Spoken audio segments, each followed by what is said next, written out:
I'm the only local egg dealer with 0 eggs in my fridge. Let's change that with these farm fresh eggs.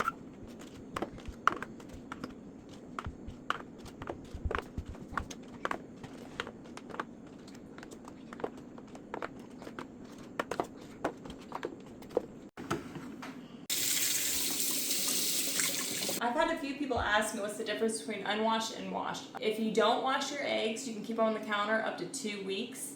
But once you wash them and you wash that bloom off, that's that protective seal over your egg, then you need to refrigerate them immediately. And they'll be good in the fridge for about 3 months. So if you don't wash them, you get a longer shelf life. But they're farm fresh eggs and they're gonna last long anyways. Much longer than the store.